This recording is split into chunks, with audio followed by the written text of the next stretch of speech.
Hello everyone, so today we will talk about Tizzic by Edward Brathwaite. Edward Brathwaite के बारे में बात करूं तो he was born on 11th of May 1930 Barbados.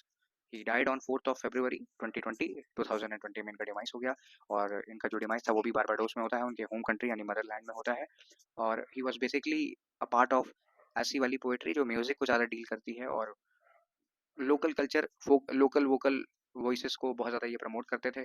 और अपने ट्राइबल ट्राइबल और जो कह सकते हैं कि प्रिमिटिव डांसर्स हैं, उनके बारे में इनकी पोएट्री ज़्यादातर बात किया करती थी। और बारबाडोस के बारे में अगर मैं बात करूं तो बारबाडोस के बारे में आप सब जानते होंगे, क्योंकि ये वही जगह है जहाँ पे टीम इंडिया ने अभी हाल ही में वर्ल्ड कप जीता था under Rohit Sharma captaincy 2020 world cup. तो ये वही वाला बारबाडोस है। Coming on to the title explanation, the word Tizzic is derived from Caribbean vernacular and generally refers to a state of frustration, suffering and distress। यानी ये जो टिजिक वर्ड है ये बेसिकली बताता है फ्रस्ट्रेशन को, सफरिंग को और डिस्ट्रेस को। यानी कि एक आदमी जो कि बहुत परेशान है, और क्यों परेशान है वो हम पोएट्री में देखेंगे। और इसका जो सोर्स है, ये जो वर्ड है वो आता है कैरिबियन वर्नाकुलर लैंग्वेजेस से। वर्नाकुलर यानी local language, different different languages. और अगर इसको और ज़्यादा डिटेल में समझें, डिफरेंट और सिंपल में कर दूं, तो मातृभाषा होती है ना, मदर टंग। तो कैरेबियन मदर टंग में टेजिक का मतलब होता है frustration, suffering, distress. In the context of poem, अगर पोम के हिसाब से बात की जाए तो टिजिक दिखाता है इंटरनल स्ट्रगल। यानी कि कोई हमारा कैरेक्टर है जो कि इंटरनली स्ट्रगल कर रहा है, इमोशनल टर्मोइल को फेस कर रहा है, यानी कि उसके मन में बहुत सारी बातें चल रही हैं। और वो बातें क्या हैं वो हम पोम में ही देखेंगे। और ये जो हमारा प्रोटैगनिस्ट है वो बेसिकली पुअर मैन है, एंटी ट्रेजिक हीरो है। बेसिकली ये एंटी एंटी हीरो वाली क्वालिटीज हैं, क्योंकि basically he is a protagonist और बेचारा पुअर है। तो एंटी हीरो वाली क्वालिटीज हैं इसमें। मोमेंटरी स्केप की बात होती है। मोमेंटरीली स्केप का मतलब ये है कि कुछ समय के लिए, पल भर के लिए वो अपनी प्रॉब्लम्स को भूल जाता है। क्यों भूल जाता है? कार्निवाल की वजह से। His hardships through the Joy celebration of carnival. Carnival क्या होता है? बेसिकली जश्न होता है, पार्टीज होती हैं, और ये म्यूजिक वगैरह यहाँ पे ये बजाएंगे और ये अपनी सारी प्रॉब्लम को भूल जाएंगे। The title encapsulates the fleeting nature of happiness and the inevitable return to harsh realities. यानी कि जो कार्निवाल है वो बेसिकली दिखाता है कि कैसे सब लोग क्या करेंगे, कुछ समय के लिए खुश होंगे और उसके बाद अपनी अपनी प्रॉब्लम में वापस से बिजी हो जाएंगे।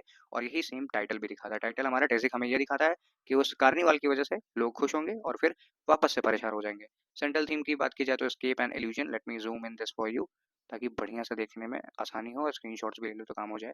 तो सेंट्रल थीम की बात करें तो एस्केप एंड इल्यूजन है। The pome explores the temporary escape from poverty and social constraints. यानी कि इसमें टेम्पररी एस्केप यानी कि कुछ समय के लिए आज़ादी मिल जाएगी। किससे आज़ादी मिलेगी? पॉवर्टी से आज़ादी मिलेगी। और सोशल कंस्ट्रेंट्स यानी कि समाज में जो जितने भी डिविजन्स हैं उनसे थोड़ी बहुत आज़ादी मिल जाएगी कुछ समय के लिए। ये बहुत परमानेंट नहीं है। यूफोरिक फेस्टिविटीज यानी कि जश्न का माहौल है, और अब सभी लोग पार्टी करेंगे और माहौल अच्छा हो जाएगा, हैप्पी। मतलब कि खुशी ही है चारों तरफ, और कुछ दुख वाला बात नहीं है। Music and cultural identity, it highlights the importance of music. यानी जो हमारी पोम है उसमें इंपॉर्टेंस पता चलेगी हमें म्यूजिक की, हमें इंपॉर्टेंस पता चलेगी डांस की और कल्चरल ट्रेडिशंस की। कहाँ की कल्चरल ट्रेडिशन की? तो कैरेबियन लाइफ के कल्चरल ट्रेडिशन की। Providing solace to the oppressed, यानी कि जितने भी दबे कुचले लोग हैं वो इन्हीं सारे मीडियम्स के थ्रू अपनी लाइफ को एंजॉय करते हैं, और थोड़ी देर के लिए ही। Harsh reality and joyful fantasy, यानी कि हार्श रियलिटी है, बहुत लोग पुअर हैं। और जॉयफुल फैंटेसी यानी कि कुछ समय के लिए वो सारा अपना दुख दुखड़ा भूल जाएंगे। While carnival offers a brief illusion of freedom, यानी कि कुछ देर के लिए इनको लगता है कि ये सारे लोग आज़ाद हो गए हैं।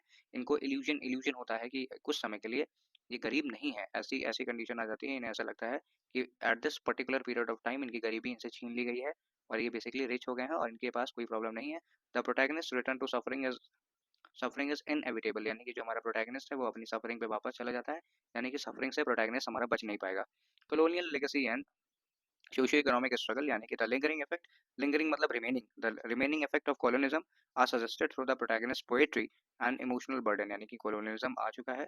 ये जो हमारे बारबाडोस के लोकल और करीबियन लोग हैं वो भी ईस्टर वगैरह की बात करते हैं, जबकि बारबाडोस में ऐसा कुछ होना नहीं चाहिए था। ट्राइबल पीपल की बात होनी चाहिए थी, लेकिन बात होती है क्रिश्चियनिटी की और ईस्टर की, जो कि एक प्रॉब्लमेटिक सिचुएशन है।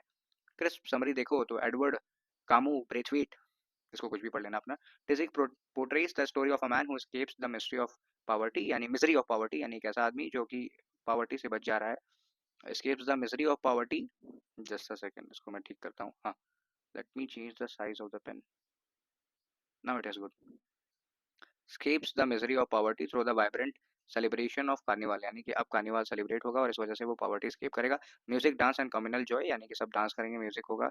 कम्युनल जॉय यानी कि पूरी सोसाइटी डांस वगैरह करेगी और एंजॉय करेगी। लिफ्ट्स हिज स्पिरिट, लिफ्ट हो जाती है उसकी spirit, allowing him to dance to transcend his daily struggle, यानी कि वो डांस करेगा और अपनी पुरानी स्ट्रगल्स को भूल जाएगा।